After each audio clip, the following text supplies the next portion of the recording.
अरे और कितनी देर लगेगी तैयार होने में? किसे दिखाना है जो इतना सज सवर रही हो? सभी नई बहू को देखने आ रहे हैं, तुम्हें नहीं। बस 5 मिनट, अपने बालों का जूड़ा बनाते हुए संजना ने जवाब दिया। ठीक है, जल्दी करो, मैं गाड़ी स्टार्ट कर रहा हूं। जैसे तैसे तैयार होकर संजना बाहर आई तो देखा सारे घर की खिड़कियां खुली है। लाइट, पंखे, टीवी सभी चल रहे हैं। जल्दी जल्दी लाइट, पंखे, टीवी और खिड़कियां बंद करके वह बाहर आई और दरवाजे पर ताला लगाकर गाड़ी में बैठ गई। गौतम बोला, पता नहीं कितना वक्त लगता है तैयार होने में। हमेशा तुम्हारी वजह से देर हो जाती है। वहां जाते ही मुझे सुनना पड़ेगा। संजना का मूड खराब हो गया और वह उस वक्त रुआंसी हो गई जब उसने देखा कि अपनी देवरानी की मुंह दिखाई के फंक्शन में वह वैसे तो जैसे तैसे ठीक से तैयार हो गई, लेकिन पैरों में स्लीपर पहनकर आ गई। वह गौतम से रुकने का कहती कि उससे पहले ही वह भड़क उठा और संजना चाहकर भी कुछ न बोल पाई। संजना सोचने लगी, कहीं भी जाना हो तो हमेशा उससे मुश्किल से आधा घंटा पहले ही पता चलता है। इस आधे घंटे में उससे उम्मीद की जाती है कि वह खुद भी तैयार हो जाए और बच्चों को भी सलीके से तैयार कर दे। साथ ही कांच की चूड़ी, बिछिया, पायल, सिर पर सिंदूर और गले में मंगलसूत्र तो होना ही चाहिए और बिंदी भी बड़ी ही होनी चाहिए। इसमें जरा सी चूक भी बर्दाश्त तो नहीं की जाती थी।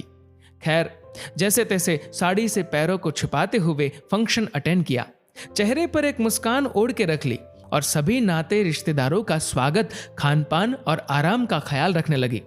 बड़ी बहू जो है इस घर की, जिम्मेदारी तो बनती है उसकी। आज से ठीक 4 साल पहले ढेर सारे रंग बिरंगी सपने संजोए कुमकुम लगे कदमों से अपने पिया के घर पर पहला कदम रखा था संजना ने। फिर पिया के साथ कलेवा खोलना, थाल उठाई, जुआ जुई, मुंह दिखाई जैसी कई रस्में निभाई थी और इन रस्मों को निभाते, शर्माते, डगमगाते वह कब गौतम के करीब आ गई उसे पता भी नहीं चला। पिया के प्यार की मदहोशी में मदहोश दिन बड़े अच्छे कट रहे थे। वह गौतम के प्यार में इस कदर डूबी हुई थी कि सास ससुर से मिलने वाले तानों और उलाहना को अनसुना कर दिया करती थी। बड़े ही धैर्य के साथ वह अपनी गृहस्थी में रमने की कोशिश कर रही थी। पर कहते हैं ना कि हर दिन एक समान नहीं होते। जहां खुशियां आती है वहीं गम की परछाई भी पीछे पीछे आ ही जाती है। संजना हर नई नवेली दुल्हन की तरह घर के सभी सदस्यों का मन जीतने की कोशिश करती, सबकी जरूरतों का ध्यान रखती, सासू जी की हर बात को बिना किसी तर्क वितर्क के मानती। पर फिर भी उसे महसूस होता था कि शायद कोई कमी रह गई है मुझसे। इसीलिए कोई घर में उस तरह से खुश नहीं होता जैसे मेरे मम्मी पापा होते थे। कैसे मेरे मम्मी पापा मेरी एक छोटी सी उपलब्धि पर या छोटी सी सफलता पर ही बड़े खुश हो जाते थे, मुझे प्रोत्साहित करते थे। कोई भी नई सब्जी या पकवान बनाना सीखती थी तो तारीफ भी करते और अगर कोई कमी रह भी जाती तो इस तरह से बताते कि मैं दुगुने उत्साह के साथ उसे सुधारने में लग जाती। लेकिन यहाँ तो जरा सी चूक होने पर ही इतना बुरा डांटते हैं कि रोना ही आ जाता है। कभी याद नहीं आता कि पापा ने कभी जोर से डांटा हो। वह तो ससुराल आकर पता चला कि डांटने वाले पापा भी होते हैं। पीहर में तो पापा ने हमेशा बचाया ही है माँ की डांट और मार से। पर माँ पापा ने संस्कार ही ऐसे दिए कि बड़ों के सामने बोला नहीं जाता, चाहे खुद की गलती हो या ना हो। सब कुछ चुपचाप सुनती और कोई गुंजाइश होती तो सुधारने की कोशिश करती।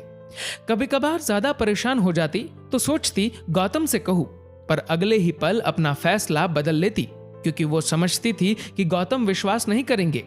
उनके सामने कभी ऐसा हुआ नहीं, इसलिए जो भी बात होती गौतम की गैर मौजूदगी में ही होती थी। तो वह भला कैसे विश्वास करते। अरे संजना, किन ख्यालों में डूबी हुई हो और ये चाय किसके लिए बना रही हो? एक कप मुझे भी देना। संजना वर्तमान में लौट आई और अपनी ताई सास के पैर छूकर बोली, नई बहू के मम्मी पापा के लिए बना रही हूं, आपके लिए भी बना देती हूं। ताई सास कहती है, संजना तुम्हारे पीहर से कोई नहीं आया? संजना बोली, नहीं, कोई नहीं आया क्योंकि किसी ने बुलाया ही नहीं और आप तो सब जानती है ये हमेशा की बात है। ताई सास बोली, अरे तो तुम क्यों देवरानी के पीहर वालों की आवभगत में लगी हुई हो? तुम्हारे तो पीहर वालों को पूछते भी नहीं, ये भेदभाव नहीं है क्या? संजना बोली, हाँ ताई जी, भेदभाव तो है, लेकिन ये भेदभाव तो मेरे सास ससुर कर रहे हैं, उसमें मेरी देवरानी या उसके पीहर वालों का क्या दोष है? आप तो आराम से बैठकर चाय पीजिए, इन सब बातों को छोड़िए। चाय पीते हुए संजना के सामने 3 साल पहले की वह घटना आंखों के सामने चलचित्र की तरह घूमने लगी। 3 साल पहले उसे अपने ससुराल को छोड़ने के लिए मजबूर होना पड़ा, क्योंकि उसने अपने ससुर को जवाब दे दिया था। क्या करती वह? शादी हुए काफी वक्त हो चुका था। पग फेरे के बाद एक बार भी अपने पिहर नहीं जा पाई थी वह। उसे सबकी बहुत याद आती थी, पर सासू जी ने एक बार भी उसे पिहर जाने को नहीं कहा। जब भी वह जाने का पूछती, उसे कई घंटों तक जवाब ही नहीं देती, या एक के बाद एक काम बताती जाती और उसे करते करते शाम हो जाती। फिर उसकी सास कहती, तुम गई नहीं? वह मन मारकर रह जाती। एक दिन संजना ने ठान लिया कि सुबह जल्दी तैयार होकर गौतम के साथ ही निकल जाएगी। उस दिन उसने सुबह जल्दी उठकर नाश्ता और खाना साथ ही बना दिया और गौतम के साथ जाने को तैयार हो गई। जैसे ही सासू जी ने संजना को तैयार देखा, वह नाराज सी हो गई। बोली, ये क्या, सुबह सुबह कहाँ जा रही हो? घर के काम कौन करेगा? मैंने नाश्ता और खाना बना दिया है, मैं पिहर जा रही हूँ। संजना का इतना कहना था कि ससुर जी चिल्ला के बोले, किसकी इजाजत से पिहर जा रही हो? संजना से भी इस बार रहा नहीं गया। वह बोल पड़ी, अपने पिहर जाने और मम्मी पापा से मिलने के लिए मुझे किसी की इजाजत की जरूरत नहीं है। आपको कैसा लगेगा जब आपके बेटे को आपसे बात करने के लिए इजाजत मांगनी पड़े? और मैं तो हमेशा पूछती थी, लेकिन कोई जवाब ही नहीं देता था, तो मैंने भी सोच लिया अब किसी से नहीं पूछूंगी। इतने वक्त का गुबार और गुस्सा संजना के शब्दों में झलक रहा था। आज न उसे माँ के संस्कार याद आ रहे थे, ना ही पिता की सीख। उसे याद रहा तो सिर्फ वह तड़प और बेबसी जो इतने महीनों से वह महसूस कर रही थी। एक माँ बाप अपने बेटी को कितने प्यार से पालते हैं, बड़ा करते हैं, हर ख्वाहिश पूरी करने की कोशिश करते हैं और साथ ही उसे संस्कारित करते हैं, क्योंकि उसे पराये घर जाना है। लेकिन बेटी तो माँ पापा के साथ 27-28 साल रहती है। उसे उनसे बात करने के लिए इजाजत नहीं लेनी पड़ती। वह जब चाहे तब बात कर सकती है, उनसे रूठ सकती है, उन्हें मना सकती है, लेकिन शादी होते ही उम्मीद की जाती है वह अपने माता पिता को भूल जाए। सिर्फ तब याद रखे जब ससुराल में कोई रस्म निभानी हो और तोहफों की बरसात करनी हो। ऐसा क्यों? किसने हक दिया आप सबको? और ये पति पता नहीं किस मिट्टी के बने हुए हैं। सही को सही और गलत को गलत कहने में किस बात का डर लगता है? कहते फिरते हैं तुमसे बहुत प्यार करते हैं और मौका मिलने पर जताते भी नहीं है, पर ऐसे प्यार का क्या अचार डाला जाए? जो अपनी पत्नी के साथ खड़ा नहीं हो सकता, उसके पक्ष में एक बात नहीं बोल सकता। संजना के इतना कहते ही गौतम उस पर बरस पड़ा। बोला, ये किस तरह से बात कर रही हो तुम? संजना आंखों में आंसू लिए बोली, क्या गलत कहा और क्यों कहना पड़ा? क्योंकि तुम कुछ नहीं बोलते। मैं गलत करूं तो तुम मुझसे कहो, मैं गलती सुधारने की कोशिश करूंगी। लेकिन अगर तुम्हारे मम्मी पापा गलत कर रहे हैं तो तुम चुप क्यों हो? गलत बात मुझसे बर्दाश्त नहीं होती, और जिन्होंने जन्म दिया उनसे मिले बिना कैसे रहूंगी? खुद से क्यों नहीं कहते मिल आओ, तो इतनी बात ही नहीं बढ़ती। गौतम बिना कुछ बोले ऑफिस के लिए निकल गया और संजना अपना सामान पैक करके पिहर चली गई। हफ्ते भर बाद गौतम संजना को लेने गया, उससे माफी मांगी और समझाया कि कुछ भी कहना हो मुझसे कह लेना, लेकिन मम्मी पापा के सामने मत बोलना। लेकिन संजना ने साफ मना कर दिया। उसने कहा, जिस घर में मेरे माता पिता की इज्जत नहीं, वहां मैं नहीं रहूंगी। जहां मेरे मम्मी पापा को मुझसे मिलने के लिए मिन्नतें करनी पड़े, मैं वहां नहीं रह सकती।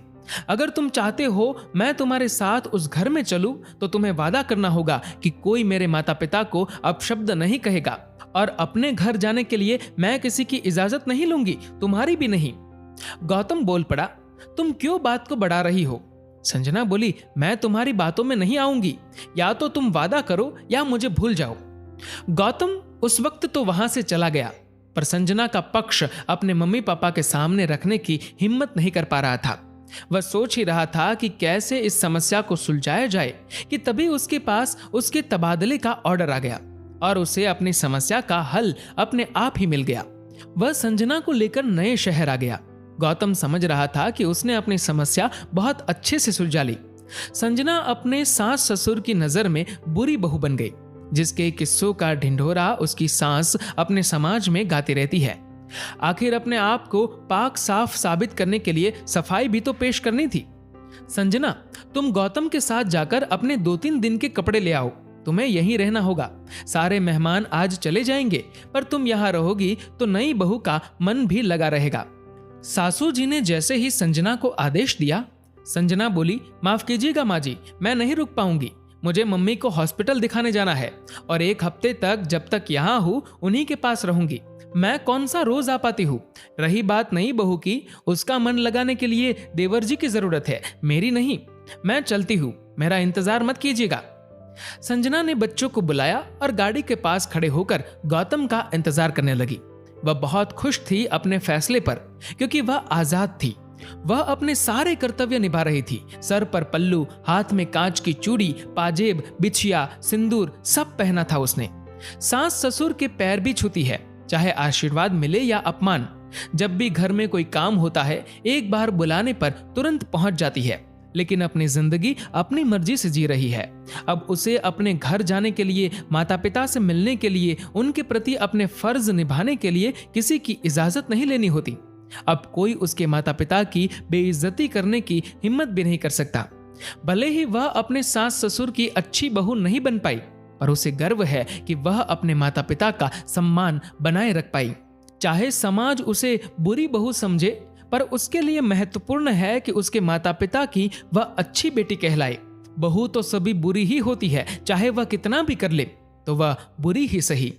दोस्तों, इस वीडियो को लेकर आपकी क्या राय है, नीचे कमेंट करके जरूर बताएगा। और अगर आपको ये वीडियो अच्छा लगा हो तो इस वीडियो को लाइक करेगा और ज्यादा से ज्यादा लोगों तक शेयर करेगा। और दोस्तों, ऐसे ही और भी इंस्पिरेशनल वीडियोस के लिए सब्सक्राइब करें हमारे यूट्यूब चैनल को और फेसबुक पर फॉलो करें हमारे पेज को। धन्यवाद।